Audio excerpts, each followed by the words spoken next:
Travis Kelce and his teammates dance in a locker room after the Chiefs went over the Chicago Bears.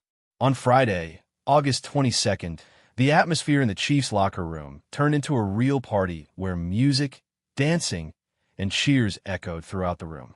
At the center of all that excitement was Travis Kelce, the famous tight end, who not only showed excellent performance on the field, but also became the soul of this fiery celebration.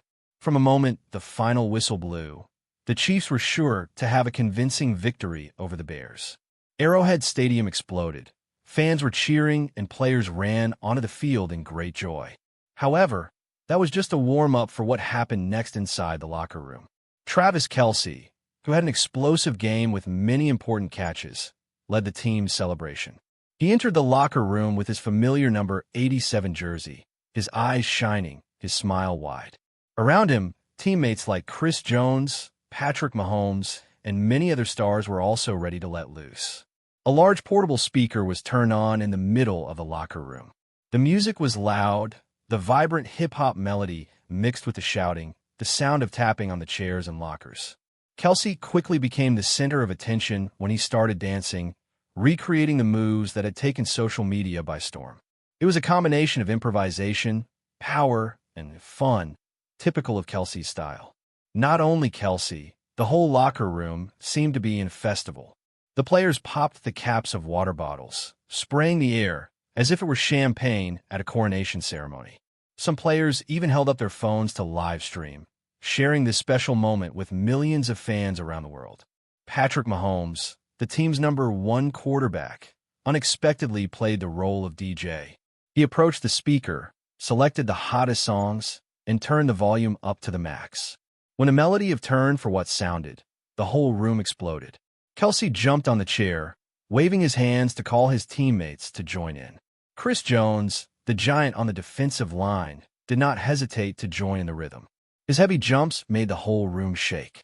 The harmony between the lines, offense, defense, and especially the special teams created a fun picture full of teamwork.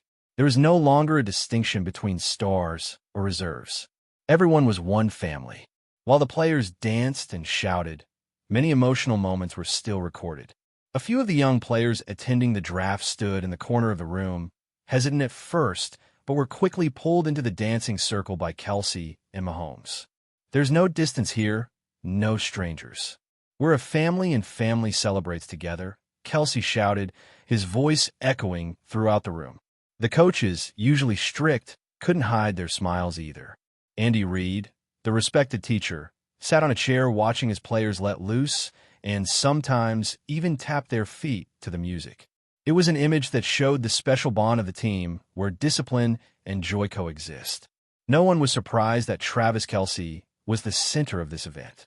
With his lively, witty, and energetic personality, he always knows how to spread positivity. Throughout the small party in the locker room, Kelce constantly stirred up the atmosphere from dancing, singing along to music, to teasing teammates with jokes. A video recorded by a teammate shows Kelce dancing to Shake It Off, the hit song associated with his famous girlfriend, Taylor Swift. The entire locker room immediately erupted in laughter and cheers. It was a funny and intimate moment, showing his confidence and happiness both on and off the field. Sports analysts say that the strong team spirit and positive atmosphere in the locker room are one of the reasons why the Chiefs have maintained their long-term success. Many other teams have won, but few have created the same bond and joy as the Chiefs. You can clearly see that they're not just teammates, they are brothers, one sports journalist commented. And Travis Kelce along with Mahomes are the heart of that culture. After nearly an hour of dancing, singing, and sharing moments, the locker room gradually returned to order. The players changed their clothes and prepared to leave the stadium, but their eyes were filled with joy.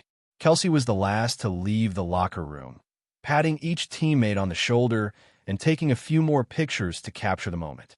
"We have a lot of work to do, a lot of games to win," Kelce told reporters outside. "But tonight, we're going to enjoy this win."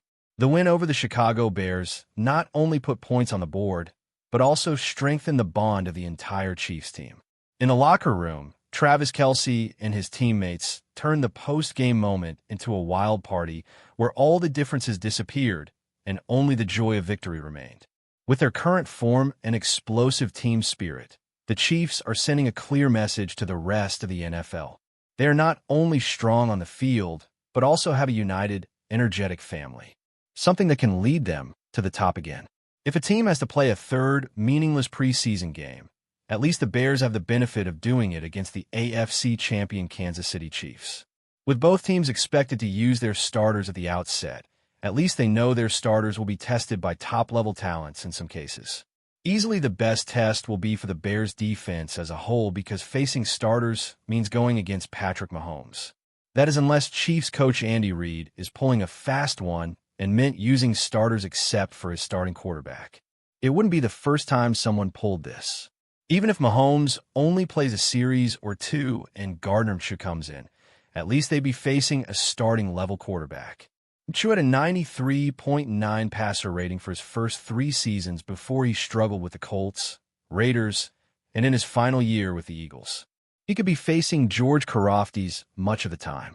Karlaftis has had 24.5 sacks in his first 3 seasons, 8 last year. Wright's preseason and training camp haven't been the best. Once Ben Johnson said they held him out because he wasn't moving fast enough. They may have suspected an injury. Another time, offensive line coach Dan Rouser criticized his play. Wright needs to show he's operating at regular season speed, and Karlaftis provides that test. Wright is still technically battling for a starting quarterback spot, though that remains to be seen. Something there could be questions about are his speed. He has plenty of length at 6 feet 4 inches. Tyquan Thornton did not produce for New England, but he will challenge deep now as a Chiefs receiver, and his 4.28-second speed in the 40 speaks for itself. It's his route running and ends the Chiefs have to worry about, but keeping Thornton from getting separation will be a good test for Wright. Brisker in a regular season game would get to see plenty of Taylor Swift's boyfriend Travis Kelce. That's great preparation for the regular season. Whether they would actually waste playing a 36-year-old Kelce in a preseason game is the question. If not, watch for former Bears tight end Robert Tonin to be someone Brisker faces. Tanyan was a disappointment in Chicago, but it might have been more a case of the Bears not knowing how to use a second tight end. They haven't done that right since 2018, and only now are hoping to do this with 12 personnel packages. He could use some work against quality quarterback play. Not to slam Stevenson and Wright, but the iron versus iron theory says you get better facing quality quarterbacks, and he hasn't been able to benefit from work against Jalen Johnson due to Johnson's injury. Now he could be lining up across from Trent McDuffie, an out-pro in his second and third seasons, and every bit as good as Johnson, if not better. As strong side linebacker, he'll get some matchups with running back Isaiah Pacheco or with Kelce. Sue should get to test his run, stopping on Pacheco, who runs with a physical style at 5'10", 216. Quite frequently, Reid has looked closely at his running game in the preseason finale. Sue could get a good test if it continues. Not all of his plays will be against Chris Jones, but if the Chiefs do let their dominant defensive linemen play, many of the reps could come against the 6-time All-Pro.